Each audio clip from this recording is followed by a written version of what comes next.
आवळ्याचं season चालू आहे आणि खूप सारे आवळे आपल्याला उपलब्ध होतात। हेच आवळे आपल्याला वर्षभरासाठी स्टोअर करण्यासाठी आपण वेगवेगळ्या रेसिपीज पाहत आहोत। मागच्या आठवड्यामध्ये आपण आवळ्याचा मुरंबा कसा तयार करायचा ते पाहिलेले आहे। त्याचबरोबर आवळ्याची चटणी आपण तयार केली। त्या चटणीला खूप सर्वांनी छान छान अशा प्रतिक्रिया दिल्या आणि खूप चांगला प्रतिसाद मला त्या रेसिपीला दिलेला आहे। त्याचबरोबर आजच्या भागामध्ये आपण हे आवळ्याचे लोणचे तयार करत आहोत। अगदी करायला सोपे, जास्त वेळ लागत नाही, जास्त साहित्य वापरावं लागत नाही आणि चटपटीत असं हे लोणचं बनवून तयार होतं। त्याचबरोबर हे लोणचं वर्षभर स्टोअर करताना कोणती काळजी घ्यावी यासाठीच्या सर्व टिप्स तुम्हाला या रेसिपीच्या शेवटी मी सांगणार आहे। त्यामुळे रेसिपी कुठेही स्किप न करता अगदी शेवटपर्यंत नक्कीच पहा। आणि त्याचबरोबर आवळ्याच्या चटणीला जसा प्रतिसाद मिळाला तसाच ह्या रेसिपीला देखील प्रतिसाद मिळेल अशी आशा करते। आणि अगदी छान असं आपलं हे रसरशीत चटपटीत आपलं हे आवळ्याचं लोणचं बनवून तयार झालेलं आहे। खूप छान असं दिसत आहे, चवीला देखील अतिशय छान असं लागतं। त्याचबरोबर अशाच भरपूर टिप्स आहेत सोमवारपासून शनिवारपर्यंत येणाऱ्या सर्व रेसिपीज पाहण्यासाठी वरील व्हिडिओप्रमाणे चॅनलला सबस्क्राईब नक्कीच करा। सबस्क्राईब केल्यामुळे दररोज दुपारी येणाऱ्या सर्व रेसिपींचे नोटिफिकेशन हे तुमच्या मोबाईलवर येईल। नमस्कार, मी कविता, कविताच किचनमध्ये तुम्हा सर्वांचं खूप खूप मनापासून स्वागत करते।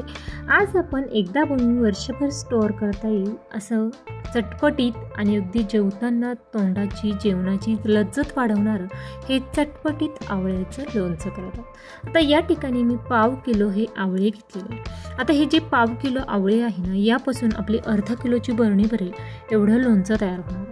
त्यामुळे तुम्हाला सांगितलेलं सर्व साहित्य प्रमाण देखील मी त्याच प्रमाणात सांगितलेलं आहे। त्यामुळे तुम्हाला किलोच्या प्रमाणात जर तयार करायचं असेल तर तेवढ्याच प्रमाणामध्ये तुम्हाला ते सर्व साहित्य प्रमाण वाढवायचं आहे। आता या ठिकाणी हे आवळे घेताना चांगले आपल्याला प्रतीचे घ्यायचे आहे, त्यावर डाग वगैरे नको आहे। आता या ठिकाणी हे सर्व आवळे आपल्याला स्वच्छ धुवून घ्यायचे। ताजे आवळे घेतलेले आहेत, आवळे सर्व स्वच्छ धुवून घ्यायचे। त्याचबरोबर आवळे कट करत असताना जर आवळ्यावर कुठे काही डाग असेल किंवा त्याचबरोबर थोडासा खराब आवळा असेल तर तो कट करताना काढून टाकायचा। सर्वात महत्त्वाची टिप्स म्हणजे आवळ्याचं लोणचं करताना तुम्हाला वापरलेली नॅपकिन्स स्वच्छ घ्यायची, सर्व भांडी स्वच्छ आणि कोरडी घ्यायची। आवळ्याचं लोणचं करत असताना मी सांगितलेल्या सर्व टिप्स तुम्ही फॉलो केल्या तर तुमचं लोणचं देखील वर्षभर अगदी व्यवस्थितच राहतं। आता या ठिकाणी आपल्याला कट करायचं सुरी घ्यायची आहे, जे पोलपाट घेतलेलं आहे मी ते देखील अगदी स्वच्छ आणि कोरडंच घेतलेलं आहे। आता अशा पद्धतीने छान अशा आपल्याला आवळ्याच्या फोडी करून घ्यायच्या। आता तुम्हाला या आवळ्याच्या फोडी किती लहान मोठ्या कोणत्याही साईजमध्ये करायच्या हे पूर्णपणे तुमच्यावर डिपेंड आहे। त्याचबरोबर या ठिकाणी आवळा कट करत असताना त्यातील जो खराब आवळा असेल ना तो तुम्हाला काढून टाकायचा आहे। हे पहा, अशा पद्धतीने अगदी मी सर्व फोडी करून घेतलेल्या आहे। त्याचबरोबर थोडासा खराब वाटलेला आवळा असेल किंवा त्याच्या ज्या बिया आहेत त्या सर्व मी काढून टाकलेल्या आहे। सर्व आवळे आपले कट करून झालेले आहे। आता स्वच्छ कोरड्या बाउलमध्ये मी हे काढून घेत आहे। आता याच बाउलमध्ये मी लोणचं तयार करणार आहे, त्यामुळे त्याच बाउलमध्ये मी सर्व फोडी काढून घेतलेल्या आहे। हे पहा, त्याचे जे बिया आहेत त्या सेपरेट करून घेतलेल्या आहे। त्यानंतर आपण लगेचच आवळ्यासाठी जे लोणच्यासाठी लागणारे सर्व साहित्य आहे ते काय लागणार आहे ते आपण पाहूया। हे पहा, अशा पद्धतीने अगदी मध्यम आकाराच्या मी फोडी करून घेतलेल्या आहे। त्यासाठी या ठिकाणी मी मोहरी डाळ घेतलेली आहे, आता साधारणतः अर्धी वाटी घेतलेली आहे। आता तुम्हाला या लोणच्यामध्ये हळद, मीठ वगैरे बाकीचं जे साहित्य आहे ना ते सांगितलेलं तेवढंच वापरायचं आहे, परंतु या ठिकाणी मोहरी डाळ आणि तिखटसाठी जी लाल मिरच पावडर लागणार आहे त्याचं प्रमाण मात्र तुमच्या आवडीप्रमाणे तुम्ही कमी अधिक करू शकता। आता मिक्सर चालू बंद करत ही तळून घेतलेली आहे। तुम्हाला जर तशीच सगट वापरायची असेल तर तुम्ही ती वापरू शकता। पाऊण चमचा एवढं, पोहे खाण्याचा पाऊण चमचा एवढी मी हळद वापरलेली आहे।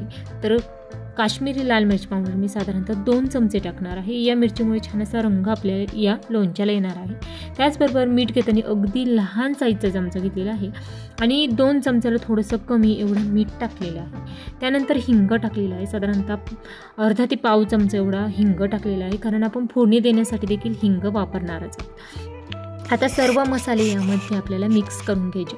आता तुम्हाला या लोणच्यासाठी जर मसाला थोडासा जास्त आवडत असेल ना तर तुम्ही मोहरी डाळ जास्त क्वांटिटीमध्ये वापरू शकता। आता या ठिकाणी आपण ज्या फोडी तयार करून घेतल्या त्या या वाटीच्या मापाने साधारणतः 2 वाटीला थोडेसे कमी एवढ्या फोडी होते। आता तेवढंच मी तेल मोजून घेतलेलं आहे, कारण आपल्याला लोणचं हे वर्षभर तेलात बुडवत ठेवायचं। जेव्हा तेलामध्ये हे लोणचं छान असं बुडलेलं राहतं ना, तेव्हा ते लोणचं खूप छान असं टिकतं. आता तेल कडकडीत गरम करून घ्यायचं. थोडासा धूर येईपर्यंत आपण हे तेल गरम करून घेतलं. गॅस बंद केला. 2 मिनिटानंतर आपण यामध्ये थोडीशी मोहरी टाकली, हिंग टाकलेलं आहे. आता या ठिकाणी मोहरी टाकली नाही तरी चालेल, कारण आपण मोहरीची डाळ वापरलेली आहे.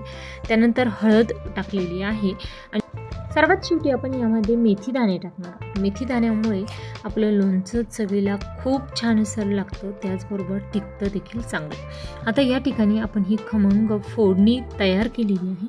ही फोडणी आपण बाजूला ठेवून देणार आहोत. आता आपण हे गरम केलेलं तेल जे आहे ना, ते 6 ते 7 तासासाठी बाजूला ठेवून दिलेलं होतं. छान असं थंड करून घेतलेलं आहे आणि 6 ते 7 तासानंतर आपण लोणच्यामध्ये हे तेल टाकणार आहोत. कारण की तेल तुम्हाला पूर्णपणे थंडच करून घ्यायचं आहे. तेल थंड झालेलं असेल तरच तुमचं लोणचं हे वर्षभर टिकणार आहे. जर थोडंसं कोमट तेल जर तुम्ही यामध्ये टाकलं तर तुमचं लोणचं जास्त दिवस टिकणार नाही. त्यामुळे फोडणीसाठी आपण जे तेल गरम केलेलं आहे ते पूर्णपणे थंडच करून घ्या. आता सकाळी मी लोणच्याचा मसाला तयार केलेला होता आणि लोणच्यासाठीचं हे तेल गरम करून देखील सकाळीच ठेवलेलं आहे आणि आता संध्याकाळची वेळ आहे. आपलं लोणचं देखील व्यवस्थित असं या ठिकाणी फोडणीसाठीचं तेल थंड झालेलं होतं, ते तेल आपण यामध्ये टाकलेलं. आता व्यवस्थित असं मिक्स करून घ्यायचं. या ठिकाणी यामध्ये जे मिरचीचं प्रमाण वापरलेलं आहे ते तुमच्या आवडीप्रमाणे, तिखटच्या अंदाजानुसार तुम्ही ते कमी अधिक करू शकता. परंतु लहान मुलं आहे त्यामुळे मी जास्त तिखट हे लोणचं बनवलेलं नाही. त्याचबरोबर आपण यामध्ये तेल टाकल्यानंतर जसं जसं या लोणच्यामध्ये हे तेल व्यवस्थित असं मुरतं, त्याचबरोबर तसा तसा लोणच्याचा रंग देखील छान असा चेंज होतो. आता 6 ते 7 तासानंतर तुम्ही पाहू शकता यामधील जो मिरचीचा रंग आहे ना तो खूप छान असा बदललेला दिसेल. तुम्हाला लालसर रंग तुम्हाला आलेला दिसेल. त्यामुळे अगदी 2 ते 3 तास मी असंच ठेवणार आहे. तुम्ही लगेच बरणीमध्ये भरलं तरीही चालेल. हे लोणचं साठवण्यासाठी तुम्हाला स्वच्छ, कोरड्या आणि काचेच्याच बरणीचा वापर करायचा. तुम्ही लोणच्याचा रंग पाहू शकता, परफेक्ट असा आलेला आहे. आणि आता आपण हे लोणचं या स्वच्छ काचेच्या बरणीमध्ये भरून घेऊया. आता या ठिकाणी लोणचं तयार करत असताना घ्यावा याची कोणती काळजी घ्यायची, तर लोणचं तुम्हाला दररोज जेवताना घेण्यासाठी तुम्हाला ते सेपरेट एका छोट्याशा बाउलमध्ये काढून घ्यायचं आहे. त्याचबरोबर लोणचं घेण्यासाठी जो चमचा वापरणार आहे तो स्वच्छ आणि कोरडा असावा. त्याचबरोबर लोणचं तयार करत असताना देखील वापरायची सर्व भांडी स्वच्छ, कोरडी असावी. त्याचबरोबर आवळे घेताना ते स्वच्छ आणि कोरडे करून घेतलेले असावे. धुतल्यानंतर ते कोरडेच करून घ्या, त्यानंतर ते लोणचं करण्यासाठी घ्या.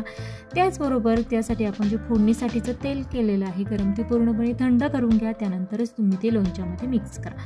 अशा छोट्या छोट्या टिप्स आहेत, तुम्ही जर त्या फॉलो केल्या तर तुमचं लोणचं देखील वर्षभर आरामशीर टिकेल. त्याचबरोबर आपण हे साधारणतः अर्धा किलोची ही बरणी आहे एवढं आपलं लोणचं या ठिकाणी बनवून तयार झालेलं आहे. तुम्हाला जर जास्त क्वांटिटीमध्ये बनवायचं असेल तर त्या प्रमाणामध्ये तुम्ही साहित्य प्रमाणही वाढवू शकता. त्याचबरोबर तुम्हाला ही रेसिपी कशी वाटली हे मला कमेंट करून नक्कीच सांगा. याशिवाय तुम्हाला रेसिपी आवडल्यास लाईक करा, तुमच्या मित्रमैत्रिणी, नातेवाईकांना देखील जास्तीत जास्त शेअर करा. आणि आवळ्याचे तुम्हाला आणखीन कोणकोणत्या रेसिपीज पाहायला आवडतील हे मला कमेंट करून नक्कीच सांगा. आणि अशाच भरपूर टिप्स आहेत. सोमवारपासून शनिवारपर्यंत सर्व रेसिपीज पाहण्यासाठी चॅनलला सबस्क्राईब नक्कीच करा. कारण महिन्यातील फक्त रविवारचे दिवस आपण सुट्टी घेतो. दररोज दुपारी रेसिपीज माझ्या यूट्यूबवर येतात. अगदी एखाद दिवशी तांत्रिक अडचण असेल किंवा रेंजचा प्रॉब्लेम असेल त्यामुळे रेसिपी उशिरा का होईना परंतु रेसिपी यूट्यूबवर अपलोड केलीच जाते. त्यामुळे सुट्टी न घेता अविरत मी सोमवारपासून शनिवारपर्यंत ही रेसिपीज यूट्यूबवर अपलोड करते. वेळात वेळ काढून माझी रेसिपी शेवटपर्यंत पाहिल्याबद्दल धन्यवाद. पुन्हा भेटूया उद्याच्या भागामध्ये अशाच नवीन एखाद्या छानशा चटपटीत रेसिपीसोबत. तोपर्यंत धन्यवाद.